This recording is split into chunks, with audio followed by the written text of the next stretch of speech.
Hi, fourth grade. Welcome back. We are now in week 8 of our distance learning. This is the last week that we're assigning work, and we have 2 chapters left to read in Bridge to Terabithia. So this week we'll be reading chapters 12 and chapter 13. I'm going to share my screen, and we are just going to quickly go over vocabulary real quick, and then we'll jump into chapter 12. So I am going to go ahead and go over the 4 vocabulary words that were part of chapter 11 and chapter 12 because we're reading chapter 12 today. And then we will also go over the vocabulary for chapter 13 so that you're ready for that chapter tomorrow. So the 4 vocabulary words from chapters 11 and 12 are relentlessly, which is persistently or without stopping, rumpled, which is wrinkled and messy, snicker, which is to giggle or laugh at, smothering, which means suffocating. And then the 4 words for chapter 13, vocabulary words for 13, are whimpering, which is another word for crying, piteously, which is sadly or miserably, swift, which is another word for fast, and traitorous, which is treacherous or disloyal. So those are our final 4 vocabulary words that go with chapter 13. I am going to go ahead and pull up for you the Epic Reading app, and I am on page 12, or chapter 12. I'm sorry, I'm on chapter 12, and we'll go ahead and we'll get started with chapter 12. So chapter 12 is titled Stranded. They walked slowly across the field and down the hill to the old Perkins place. There were 4 or 5 cars parked outside. His father raised the knocker. Jess could hear PT barking from the back of the house and rushing to the door. "Hush, PT," a voice which Jess did not know said. "Down." The door was opened by a man who was half leaning over to hold the dog back. At the sight of Jess, PT snatched himself loose and leapt joyfully upon the boy. Jess picked him up and rubbed the back of the dog's neck as he used to when PT was a tiny puppy. "I see he knows you," the strange man said with a funny half smile on his face. "Come on in, won't you?" He stood back for the 3 of them to enter. They went into the golden room. It was just the same, except more beautiful because the sun was pouring through the south windows. 4 or 5 people Jess had never seen before were sitting about, whispering some, but mostly not talking at all. There was no place to sit down, but the strange man was bringing chairs from the dining room. The 3 of them sat down stiffly and waited, not knowing what to wait for.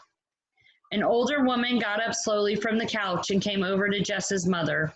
Her eyes were red under her perfectly white hair. "I'm Leslie's grandmother," she said, putting out her hand. His mother took it awkwardly. "Ms. Aaron," she said in a low voice, "from up the hill." Leslie's grandmother shook his mother's hand and then his father's hands. "Thank you for coming," she said. Then she turned to Jess. "You must be Jess," she said. Jess nodded. "Leslie," her eyes filled up with tears. "Leslie told me about you." For a minute, Jess thought she was going to say something else. He didn't want to look at her, so he gave himself over to rubbing PT, who was hanging across his lap. "I'm sorry," her voice broke. "I can't bear it." The man who had opened the door came up and put his arm around her. As he was leading her out of the room, Jess could hear her crying. He was glad she was gone. There was something weird about a woman like that crying. It was as if the lady who talked about Polydent on TV had suddenly burst into tears. It didn't fit. He looked around at the room full of red-eyed adults. "Look at me," he wanted to say to them. "I'm not crying." A part of him stepped back and examined this thought. He was the only person his age he knew whose best friend had died. It made him important. The kids at school Monday would probably whisper around him and treat him with respect, the way they'd all treated Billy Joe Weems last year after his father had been killed in a car crash. He wouldn't have to talk to anybody if he didn't want to, and all the teachers would be especially nice to him. Mama would even make the girls be nice to him. He had a sudden desire to see Leslie laid out. He wondered if she were back in the library or in Millsburg at one of the funeral parlors. Would they bury her in blue jeans? Or maybe that blue jumper and the flowery blouse she'd worn Easter. That would be nice. People might snicker at the blue jeans, and he didn't want anyone to snicker at Leslie when she was dead. Bill came into the room. PT slid off Jess's lap and went to him. The man leaned down and rubbed the dog's back. Jess stood up. Jess, Bill came over to him and put his arms around him as though he had been Leslie instead of himself. Bill held him close, so that a button on his sweater was pressing painfully into Jess's forehead. But as uncomfortable as he was, Jess didn't move. He could feel Bill's body shaking, and he was afraid that if he looked up, he would see Bill crying too. He didn't want to see Bill crying. He wanted to get out of this house. It was smothering him. Why wasn't Leslie here to help him out of this? Why didn't she come running in and make everyone laugh again? You think it's great to die and make everyone cry and carry on? Well, it ain't. She loved you, you know. He could tell from Bill's voice that he was crying. She told me once that if it weren't for you, his voice broke completely. Thank you, he said a moment later. Thank you for being such a wonderful friend to her. Bill didn't sound like himself. He sounded like someone in an old mushy movie. The kind of person Leslie and Jess would laugh at and imitate later. Boo-hoo, you were such a wonderful friend to her. He couldn't help moving back, just enough to get his forehead off the stupid button. To his relief, Bill let go.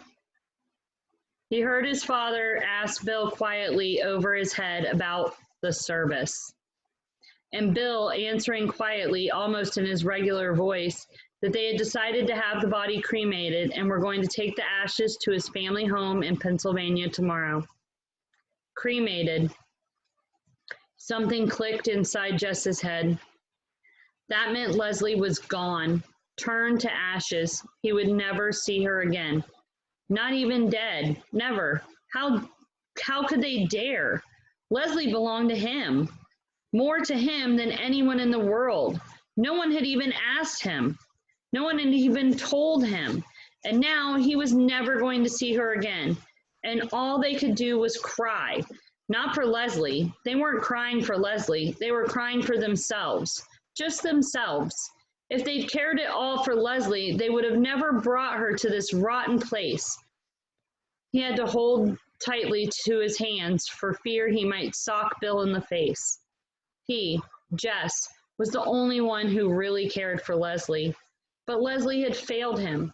She went and died just when he needed her the most. She went and left him.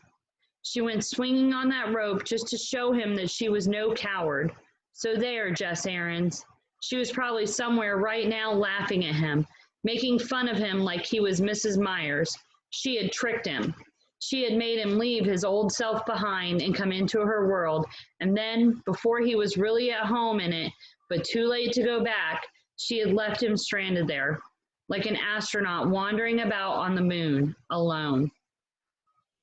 He was never sure later just when he left the old Perkins place, but he remembered running up the hill toward his own house with angry tears streaming down his face.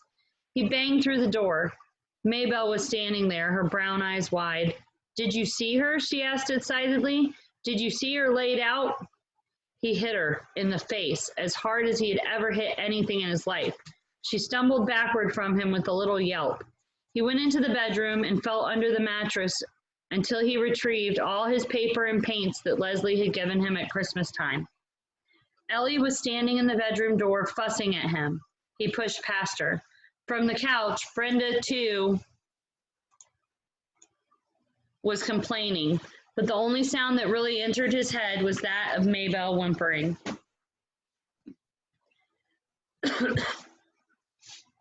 He ran out the kitchen door and down the field all the way to the stream without looking back. The stream was a little lower than it had been when he'd last seen it. Above, from the crabapple tree, the frayed end of the rope swung gently. I am now the fastest runner in the 5th grade. He screamed something without words and flung the papers and paints into the dirty brown water. The paints floated on top, riding the current like a boat, but the papers swirled about, soaking in the muddy water, being sucked down, around, and down. He watched them all disappear. Gradually, his breath quieted and his heart slowed from its wild pace. The ground was still muddy from the rains, but he sat down anyway. There was nowhere to go. Nowhere, ever again. He put his head down on his knee. That was a damn fool thing to do. His father sat down on the dirt beside him. I don't care. I don't care. He was crying now, crying so hard he could hardly breathe. His father pulled Jess over on his lap as though he were Joyce Ann. There, there, he said, patting his head. Shh, shh. I hate her, Jess said through his sobs. I hate her. I wish I'd never seen her in my whole life. His father stroked his hair without speaking. Jess grew quiet. They both watched the water. Finally, his father said, hell, ain't it? It was the kind of thing Jess could hear his father saying to another man. He found it strangely comforting, and it made him bold. Do you believe people go to hell? Really go to hell, I mean? You ain't worrying about Leslie Burke. It did seem peculiar, but still. Well, Maybelle said, Maybelle ain't God. Yeah, but how do you know what God does? Lord, boy, don't be a fool. God ain't gonna send any little girls to hell. He had never in his life thought of Leslie Burke as a little girl, but still, God was sure to. She wouldn't have been 11 until November. They got up and began to walk up the hill. I didn't mean that about hating her, he said. I don't know what made me say that. His father nodded to show he understood. Everyone, even Brenda, was gentle to him. Everyone except Maybelle, who hung back as though afraid to have anything to do with him. He wanted to tell her he was sorry, but he couldn't. He was too tired. He couldn't just say the words. He had to make it up to her, and he was too tired to figure out how. That afternoon, Bill came up to the house. They were about to leave for Pennsylvania, and he wondered if Jess would take care of the dog until they got back. Sure. He was glad Bill wanted him to help. He was afraid he had hurt Bill by running away this morning. He wanted, too, to know that Bill didn't blame him for anything, but it was not the kind of question he could put into words.